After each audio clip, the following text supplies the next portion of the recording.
여러분과 한번 인사하겠습니다. 사랑합니다. 축복합니다. 오늘 말씀은 악을 어떻게 제거할까라는 제목으로 말씀을 전하겠습니다. 사람은 동물과 다르게 아름다움을 알고 있는 유일한 존재입니다. 나를 희생시켜서 남을 돕는 숭고한 정신을 가진 존재이기도 하고요. 생각하는 힘을 가진 존재도 인간입니다. 동물은 그렇게 하지 못해요. 동물이 여러분들 그림 그리는 거 보셨습니까? 동물이 생각해서 자기 생각을 자손에게 전달하는 모습을 보셨습니까? 그렇지 않아요. 인간만이 미적인 감각을 가진 존재이고 언어를 통해서 경험과 생각을 후손에게 이어주는 능력을 가졌다는 것입니다. 그렇지만 현실 속에서 만나는 인간은 때로는 무서운 존재이고 두려운 존재가 아닐 수가 없습니다. 캄보디아에 가면요, 팜트리라는 나무가 있습니다. 저 나무를 보면 멀리서 보면 정말 아름답게 보이죠. 이국적으로 보이죠. 야자수 나무 같이 보이는데, 근데 이 나무를 좀 가까이 가서 클로즈업해서 보면 저 나무 가지가 무시무시한 가지예요. 이렇게 보면 잘 안 보이지만 학대에서 보면 저 나무 가지 양날이 있는데 톱니같이 양날이 있는 거예요. 그리고 아주 단단한 나무입니다. 캄보디아 어디 가나 저런 나무를 흔하게 볼 수가 있는데, 그런데 이 캄보디아는 종교가 힌두교인데 그들은 힌두교에서 죽음의 신인 시바신을 좋아한다고 합니다. 그래서 앙코르와트 사원에 가보면 수많은 조각들이 있는데 그 조각을 보면 사람을 죽이는 방법이 수백 가지가 새겨져 있어요. 사람을 어떻게 죽이는지, 이렇게 죽이기도 하고 저렇게 죽이기도 하고 사람을 죽이는 방법들이 수백 가지가 새겨져 있습니다. 그런데 1975년 4월 16일 미국이 캄보디아에서 물러가고 킬링 필드로 유명한 폴포트 정권이 크메르 루즈에 의해서 공산화가 되자 4년 동안에 어떤 일이 벌어졌냐면 그 사원에 조각되어 있는 방법대로 사람들을 죽이기 시작했는데 200만 명 이상의 사람들을 대학살을 하게 된 것입니다. 그때 대부분 15살 미만의 어린아이들에게 저 팜트리 나무를 쥐어주고는 이걸로 사람을 쳐서 죽이라고 한 거예요. 그래서 이 팜트리 나무 가지를 가지고 사람을 내리치면 목이 그냥 확 베어질 정도로 그렇게 사람들을 잔인하게 죽였던 것입니다. 어떤 사람은 비닐로 뒤집어 씌워가지고 숨을 못 쉬게 해서 죽이기도 하고요. 어린아이들은요, 아이들을 들어서 나무에다 맺혀서 죽이기도 하고, 그렇게 사람을 잔인하게 죽인 거예요. 사실 이 폴포트라는 사람은 아주 좋은 집안에 태어나서 부유하게 살았습니다. 프랑스에 유학까지 가게 되었는데 프랑스에 유학을 가서 사상이 바뀌어가지고 빨간 물이 들어서 그가 돌아오게 됩니다. 그런데 이 사람이 어떻게 그럴 수가 있었을까? 원래 성품이 그렇지는 않았다고 그래요. 사상이 들어와서 사람의 생각이 바뀌게 되고 그 생각이 바뀌니까 서슴없이 자기의 행동을 하게 된 것입니다. 여러분, 사람의 마음속에 무엇이 들어오느냐에 따라서 그 삶의 모습이 달라지는 거예요. 성격과 삶이 바꿔진다는 것입니다. 그래서 이 폴포트라는 사람이 그런 잔인한 학살을 저지르게 된 것입니다. 오늘 본문 말씀에도 보면요, 패역한 자식에 대해서 말씀하고 있습니다. 그런데 이 패역한 자식도 마찬가지예요. 이 자식이 언제부터 그렇게 변했는지는 모르지만 오늘 말씀 18절에 보면 어느 순간부터 이 자식이 아무리 부모가 울면서 말려도 그 말을 듣지 않고 징계를 해봐도 전혀 변하지 않고 자기 생각대로 산다는 거예요. 18절에 사람에게 완악하고 패역한 아들이 있어 그의 아버지의 말이나 그의 어머니의 말을 순종하지 아니하고 부모가 징계하여도 순종하지 아니하거든 그랬어요. 그러니까 이 얼마나 패역한 자식인지 19절 이하에 보면 이렇게 말하고 있습니다. 부모가 자식이 죽을 줄도 알고도 이 자식을 법정 성문으로 데리고 가서 그를 고발하고 장로들에게 고발해서 돌을 던져 쳐서 죽이도록 한다는 거예요. 그러니까 그렇게 할 수밖에 없을 정도로 이 자식이 구제불능이라는 것입니다. 이 자식은 이미 부모의 말을 거부하는 어떤 생각과 자기만의 어떤 인생관으로 굳어져 있다는 거예요. 여러분, 패역한 자식이라고 해서 자기 생각이 없을까요? 그건 아닙니다. 오히려 나름대로의 인생관을 가지고 세상을 바라보는 관점을 가지고 사는데 그것이 바로 방탕한 삶이었다는 거예요. 문제는 그것이 남들 보기에 아주 패역한 삶이었다는 것입니다. 그럴 때 부모는 그 자식을 공동체 앞에 데리고 가서 돌로 쳐서 죽이라는 것이 오늘 우리가 읽은 하나님의 말씀이라는 것입니다. 그런데 여기서 우리가 질문을 해볼 수가 있어요. 그러면 오늘 말씀에서 과연 하나님께서 주신 이 법이 이스라엘 백성들 속에서는 이 법이 실현된 적이 있느냐 하는 것입니다. 패역한 자식, 부모의 말을 듣지 않는 자식, 하나님의 말씀에 순종하지 않는 자식을 성문으로 끌고 가서 돌로 쳐서 죽이라고 했는데 이 말씀에 순종한 부모가 있느냐 하는 것입니다. 대답은 아니라는 거예요. 성경에는 패역한 자식을 장로들 앞으로 데려가서 돌로 쳐 죽인 일이 나오지 않아요. 그런데 이 말씀이 있어요. 예를 들어서 사무엘하에 나오는 다윗의 아들 암논을 보면요, 이 암논이 자기 이복누이 동생 다말을 사랑해서 그를 그만 강간을 했습니다. 그리고는 욕심을 채운 뒤에는 모른 척하고 그를 버렸어요. 그런데 다윗이 이것을 알고도 그에게 아무런 징계를 내리지 않습니다. 그러자 이번에는 다말의 친오빠 압살롬이 나서서 암논을 쳐서 죽입니다. 그런데도 다윗은요, 아무 반응을 하지 않아요. 이 둘 다 패역한 자식인데 다윗은 이 아들들을 징계하지 못하는 거예요. 이게 부모의 마음이라는 것입니다. 그런데 이 마음이 누구에게로부터 왔을까요? 이 마음이 하나님께로부터 왔다는 것입니다. 그렇다면 부모는 아무리 자식이 패역을 해도 장로들 앞에 데리고 나가지 못할 것이라는 것을 누가 알고 계시느냐? 하나님이 알고 계신다는 거예요. 그런데 하나님께서 그 마음을 아시면서도 왜 이런 명령을 내리셨을까? 왜 이렇게 말씀하셨을까? 21절에 그 대답을 주고 있습니다. 21절에 보면 그 성읍의 모든 사람들이 그를 돌로 쳐 죽일지니 이같이 내가 너희 중에서 악을 제하라. 그리하면 온 이스라엘이 듣고 두려워하리라. 말하자면 하나님께서 이 말씀을 주신 목적은 악을 제거하는 것과 함께 그것을 듣는 사람들로 하여금 두려워하게 하기 위해서, 즉 일벌백계를 생각하고 이 말씀을 주신 거예요. 그렇다면 과연 이렇게 했다면 저들 속에 악이 제거되었느냐, 두려워서 악이 제거되었느냐 하는 것입니다. 일벌백계의 효과가 저들 공동체 안에 나타났을까? 희한하게도요, 성경을 보면 그 대답이 아니다 이렇게 말씀하고 있습니다.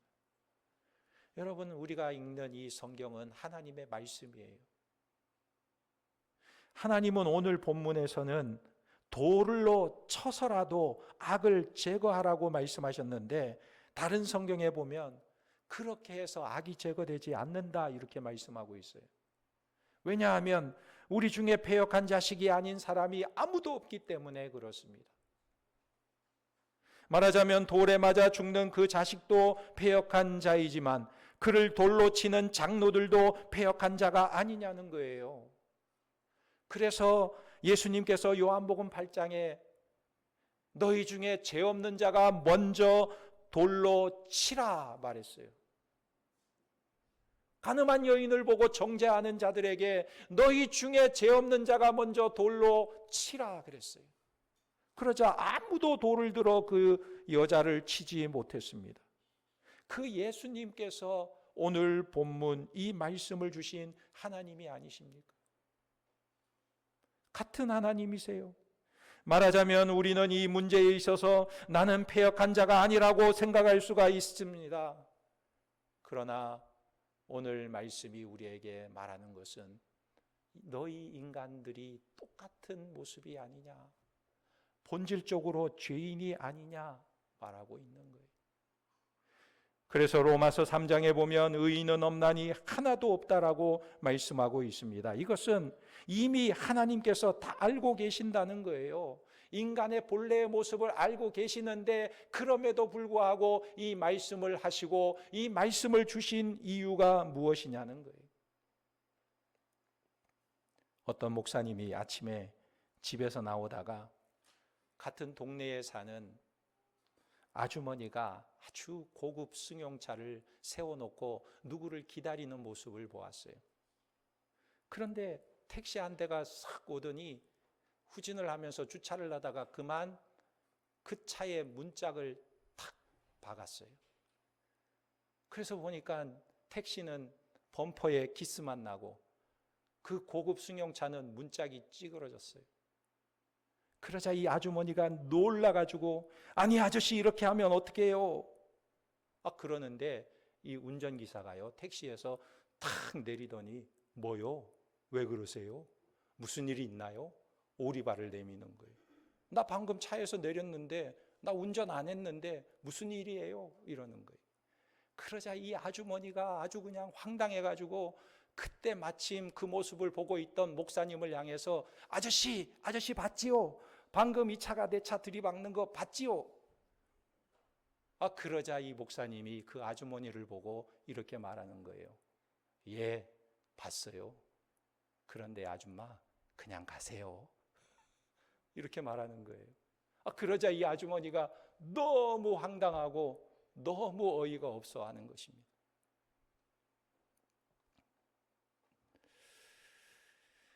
목사님이 왜 그렇게 말했냐면 오래전의 이야기입니다. 이 운전수는요 하루 벌어 하루 먹고 사는 사람이에요. 이분이 그 차를 물어주려면 몇백만 원 할 텐데 몇 주에 수고비가 다 날아가 버리는 거예요. 그런데 이 아주머니를 보면 돈이 차고 넘치는 사람이에요. 자기가 가지고 있는 돈으로 문짝을 고치고도 충분히 남을 사람인데 그렇게 길길이 뛰니까 이 목사님이 예 봤어요. 그런데 그냥 가세요. 그랬어요. 요즘 같으면 CCTV 있고 블랙박스 있어서 그렇게 말하면 안 되겠지만 그냥 목사님이 그렇게 말해버렸어요.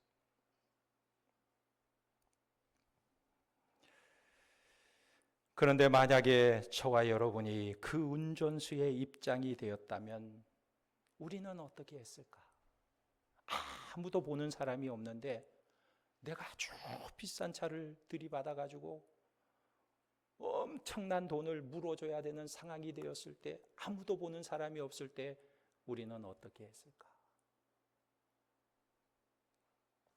아마 운전수처럼 하지 않았을까? 하나님께서 다행히 우리를 그런 상황으로 몰아넣지 않으셔서 다들 점잖고 괜찮은 사람들의 모습으로 앉아있지만 만약에 하나님께서 우리에게 은혜를 주시지 않았다면 우리도 똑같은 모습이 아닐까. 내가 어떤 사람을 보고 저 사람은 왜 저렇게 살까? 저 사람은 왜 저런 모양이냐? 이런 생각이 들면 그것은 하나님께서 나를 이만큼 바꿔주시고 지켜주신 것인 줄을 알고 우리는 감사해야 하는 모습이 아닐까? 하나님이 나를 지켜주시고 은혜 주시지 않았으면 나도 똑같은 사람이었을 텐데 사실은 그 사람과 나는 같은 본질, 같은 조건 하에 있는 존재인데 그런데도 나에게 하나님께서 은혜를 주셔서 내게서 그런 모습이 나타나지 않는다면 이것이 바로 내게 하나님께서 은혜를 주시고 내가 성령으로 거듭났기 때문에 그런 삶을 살 수 있는 것이 아니냐 하는 것입니다. 그런데 문제는요, 하나님께서 이런 인간의 모습을 다 아시는 하나님께서 왜 이런 명령을 내리셨냐는 것입니다.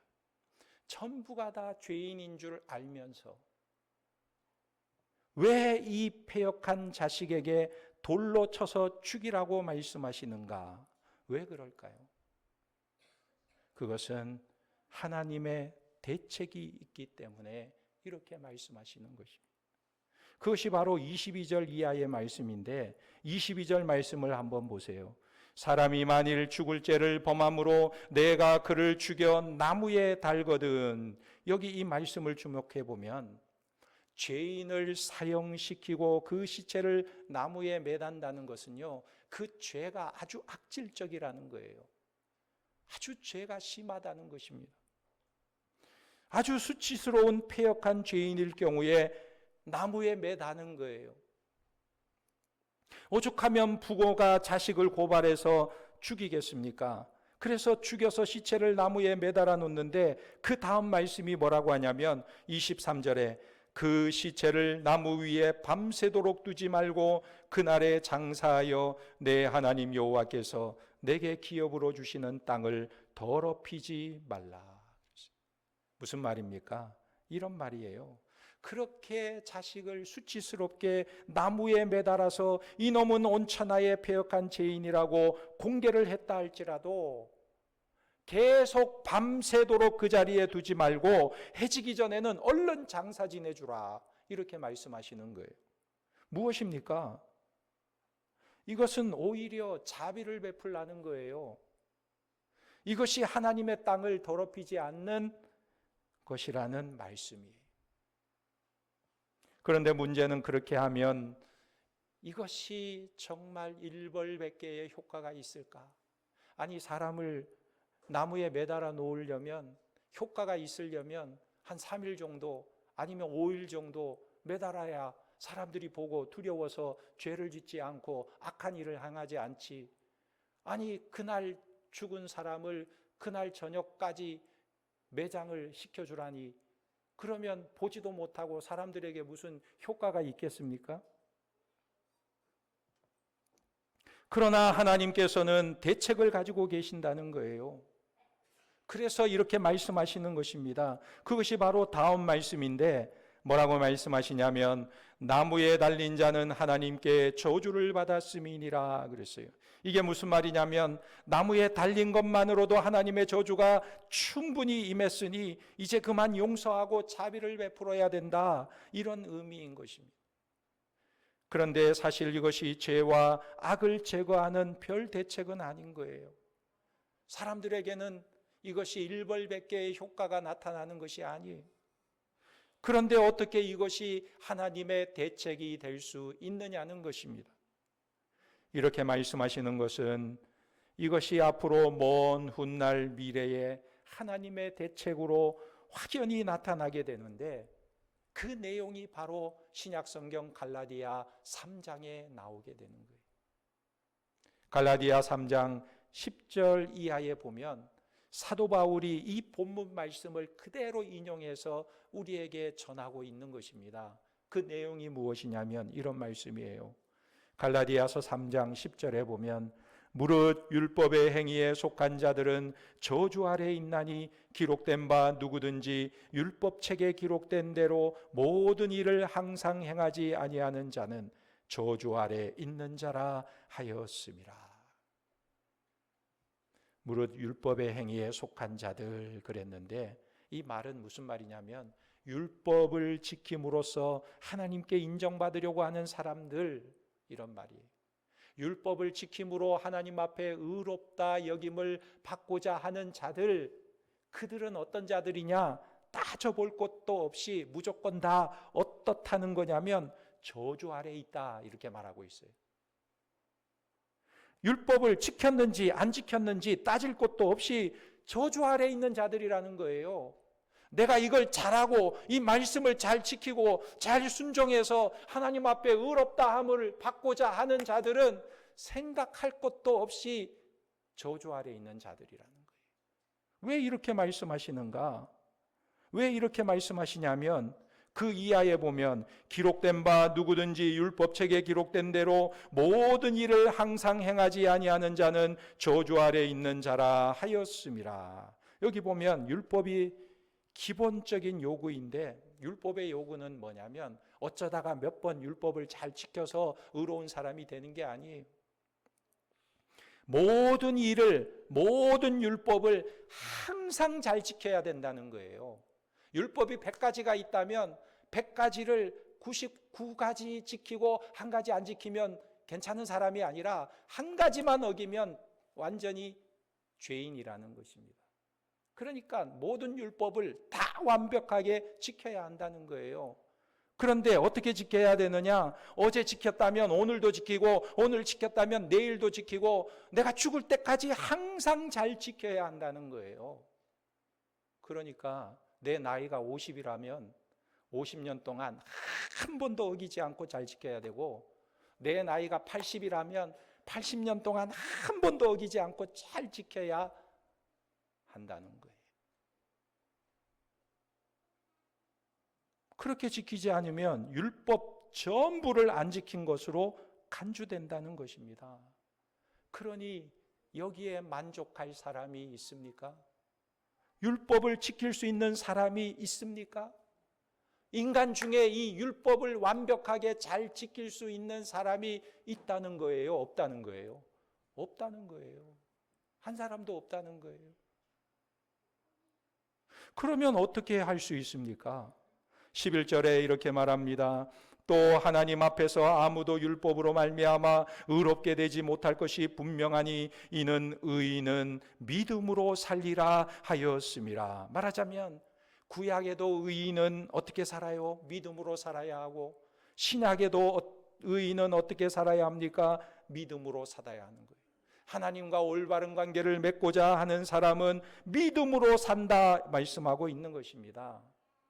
그러니까 구약은 율법을 지킴으로 구원받고 신약은 믿음으로 구원받는 것이 아니에요. 이건 오해예요. 구약에도 믿음으로 구원을 받고 신약에도 믿음으로 구원을 받는 것입니다. 신구약 모두가 다 믿음으로 구원받는 것이지 율법으로 의롭다함을 얻은 사람이 한 사람도 없다고 말하고 있는 거예요.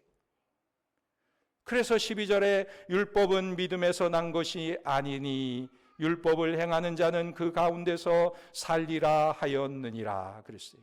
이 말은 율법을 항상 지킬 수만 있다면 의로운 사람이 될 수 있겠지만 그걸 지킬 수 있는 사람이 아무도 없다는 거예요. 아무도 없다는 것입니다. 그래서 13절에 이렇게 결론을 내리는데, 13절에 그리스도께서 우리를 위하여 저주를 받으신 바 되사 율법의 저주에서 우리를 속량하셨으니, 아무도 인간 중에는 율법을 지킬 수 있는 사람이 없기 때문에 하나님께서 무엇을 하셨냐면 자기 아들을 이 땅에 보내셔서 십자가에 달리게 하심으로 십자가에서 율법의 저주를 받게 하시고 죄의 노예요 사망과 권세와 사탄의 노예가 된 나의 몸값을 대신 지불하게 하시고 종의 자리에서 우리를 해방시켜 주셨다는 것입니다. 할렐루야. 어떻게 이것이 가능한가? 그 원리가 다음 말씀에서 나오는데 이렇게 말씀하십니다. 기록된 바 나무에 달린 자마다 저주 아래에 있는 자라 하였습니다. 여러분, 바로 오늘 신명기 23장의 말씀이 이 말씀이에요. 나무에 달린 자마다 저주를 받은 자라. 그래서 14절에 보면 이는 그리스도 예수 안에서 아브라함의 복이 이방인에게 미치게 하고 또 우리로 하여금 믿음으로 말미암아 성령의 약속을 받게 하려 함이라. 이렇게 하는 목적에 대해서 말씀하고 있는데, 그렇다면 이제 우리는 결론을 내릴 수가 있습니다. 무엇을 말하고 있습니까? 예수 그리스도 안에 있는 사람들은 어떤 사람들이냐, 이것을 말씀하고 있는 거예요. 어느 누구도 저주 아래 있지 않다고 말씀하고 있는 것입니다. 할렐루야. 예수님께서 나무에 달리셔서 우리의 저주를 다 담당해 주셨기 때문에, 말하자면 패역한 자식보다도 더 완악한 우리의 죄를 하나님은 자기 아들 예수 그리스도에게 담당시켜 주시고 죄와 저주의 문제를 해결해 주셨기 때문에 예수 그리스도 안에 있는 자들은 저주 아래 있지 않다고 선언하고 있는 거예요. 할렐루야. 그러므로 이제 예수 안에 있는 사람들에게는 저주가 없는 거예요. 율법의 저주는 물론이고 귀신의 저주도 없어요.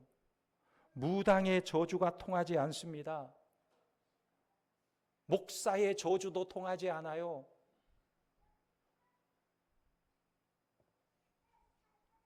목사님이 저주하면 여러분들에게 큰일 일어나나요? 아니요. 만약 그런 일이 일어난다면 모든 죄와 저주에서 우리를 속량하시고 십자가를 지신 예수님은 실패하신 일이 되는 거예요. 그러므로 우리는 예수 그리스도 안에서 새로운 존재가 되었고 새로운 이름을 가진 자들이 되었음을 믿으시기 바랍니다. 그리스도를 통하여 우리가 새로운 존재가 되었다는 사실을 믿으시기 바랍니다. 그것이 바로 갈라디아서 4장 4절 이하의 말씀이에요. 갈라디아서 4장 4절에 때가 참에 하나님이 그 아들을 보내사 여자에게서 나게 하시고 율법 아래 나게 하신 것은 그 율법 아래 있는 자들을 속량하시고 우리로 아들의 명분을 얻게 하려 하심이라. 너희가 아들이므로 하나님이 그 아들의 영을 우리 마음 가운데 보내사 아빠 아버지라 부르게 하셨느니라. 앞에서 갈라디아서 3장에서는 속량이라는 말을 했는데 여기서도 또 속량이라는 말씀을 계속하고 있는 거예요. 무엇을 말합니까? 우리의 죄와 저주에서 우리를 속량하셔서 무엇을 하셨느냐? 우리에게 자녀의 명분을 주셨다 말씀하고 있는 거예요.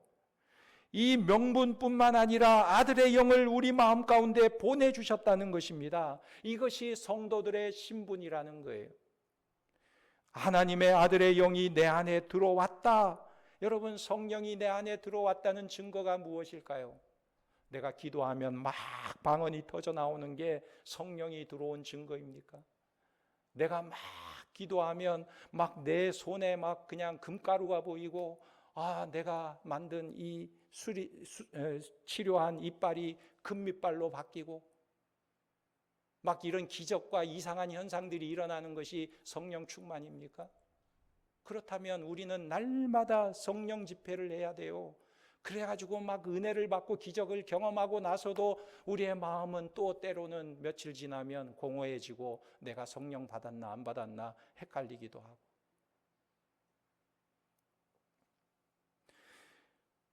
성경이 우리에게 분명히 말씀하고 있습니다. 아들의 영을 받은 증거로 말씀하시는 내용이 무엇이냐면, 내가 성령을 받은 증거가 무엇이냐면 우리가 하나님을 아빠 아버지라 부를 수 있게 되었다. 할렐루야. 처음 신앙생활 하시는 분들은 하나님을 아버지라 부르는 게 참 어색해요. 그런데 내가 성령을 받고 구원받은 하나님의 백성들은 하나님을 자연스럽게 아버지라고 부르는 거예요. 하나님 아버지를 너무나 친근하게 부를 수 있는 것입니다. 하나님께 예배하는 것과 내 마음을 하나님 앞에 토로하는 것이 너무나 은혜가 되고 마음이 시원해지는 거예요. 그래서 아버지 하고 엎드려 기도할 때마다 하나님께서 내 기도를 들으시고 응답하시는 역사를 경험하면서 우리의 마음이 시원해지는 거예요. 만약에 이런 체험이 여러분들에게 있다면 그 사람은 하나님의 아들의 영을 받은 사람인 줄 믿으시기 바랍니다. 하나님을 아버지라 부를 수 있다는 것이 우리에게 나타나는 증거라는 거예요. 이것이 얼마나 대단한 축복인지 아십니까? 사람은 묘한 존재라서요, 관계가 달라지면 마음도 달라져요. 사람이라는 존재는 그 이름을 바꿔 불러주기만 해도 달라지는 것입니다. 그것을 하나님께서 아시는 거예요. 그래서 우리로 하여금 하나님을 아빠, 아버지라 부르게 하시는 거예요. MBC의 라디오에 보면 라디오 시대라는 프로그램이 있습니다. 거기에 보면 언니 닭이라는 편지가 소개되었는데, 어떤 사람이 5살 때 엄마가 동생을 낳으려고 이제 이 두 딸을 하나는 이모 집에 보내고 하나는 외할머니 집에 보냈어요. 언니는 이모 집으로 가고 자기는 외할머니 집으로 보내졌는데, 그런데 할머니 집에 가보니까 닭이 3마리가 있는데 강아지도 있고 황소도 1마리 있고 염소도 1마리가 있는데, 이 강아지는 이름이 있어요. 바둑이라는 이름. 황소는 누렁이라는 이름이 있고 염소는 맴맴이라는 이름이 있어요. 그런데 이 닭 3마리는 이름이 없더래요. 그래서 이 아이가 생각하기를 이 닭도 이름을 지어줘야겠다 생각하고 하루 종일 생각을 하면서 떠오르지 않으니까 자기 친구 이름을 갖다 붙여주었어요.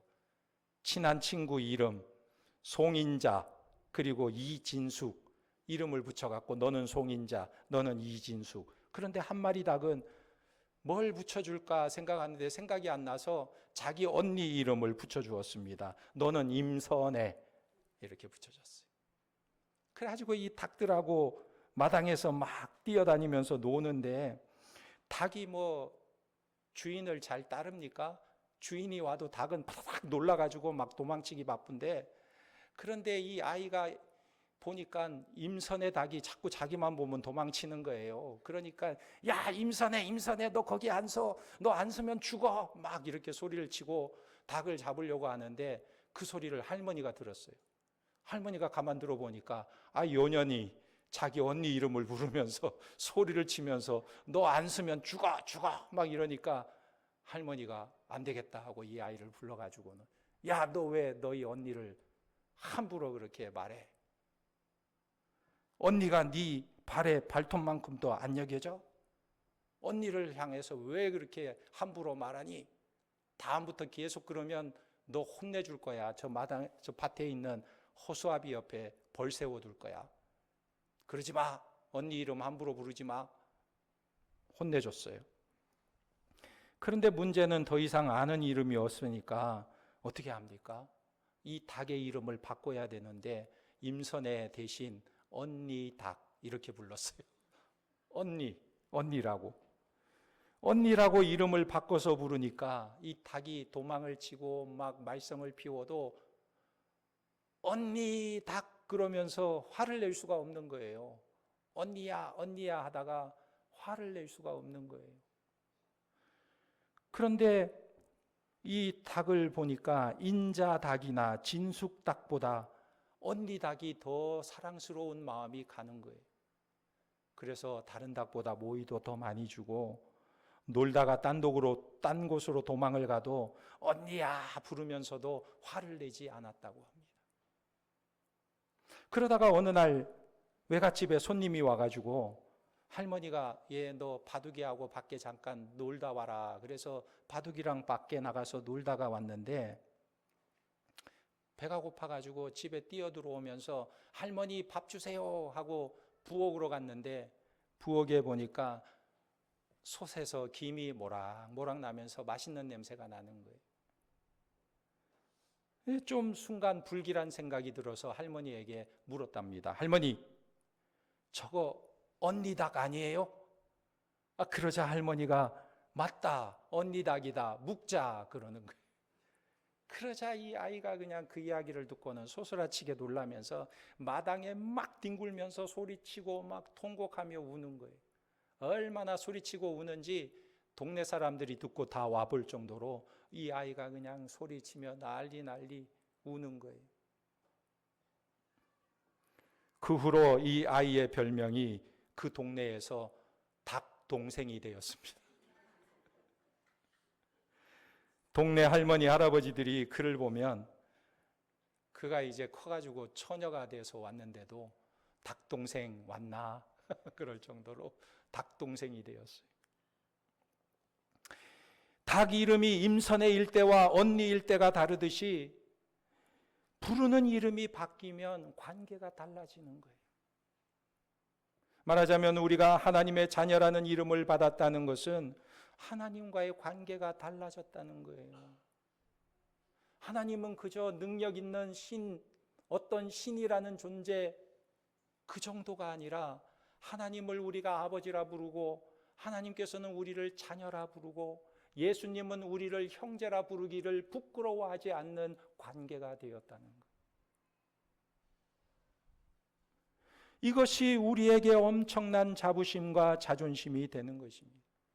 자기 아들을 십자가에 못 박으시고 저주를 대신 당하게 하신 그 사랑으로 내 마음을 어루만지고 아들의 영을 부어주셔서 너는 내 아들이라 불러주시는 그 말씀 앞에 우리는 서 있는 것입니다. 그렇다면 우리는 하나님의 자녀로서의 자존심을 가지고 살아야 하는 거예요.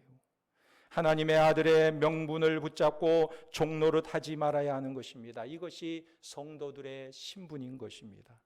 그런 믿음과 자존심을 가지고 살아가는 하나님의 거룩한 백성들이 되시기를 예수님의 이름으로 축원합니다. 아멘. 기도하겠습니다. 하나님 아버지, 우리는 패역한 죄인이요 형벌을 피할 길이 없는 존재였는데 우리를 향한 하나님의 사랑으로 우리를 구원해 주시고 대신 형벌을 받으시고 하나님의 자녀라는 존귀한 이름을 주시니 감사를 드립니다. 이제 우리가 하나님을 아빠 아버지라 부르게 되었사오니 우리의 삶의 모습이 바뀌게 하시고 자녀다운 모습으로 살아가게 하시고 하나님의 영광을 나타내며 많은 곤고한 인생들에게 소망과 빛이 되는 삶이 되도록 우리를 인도하여 주시옵소서.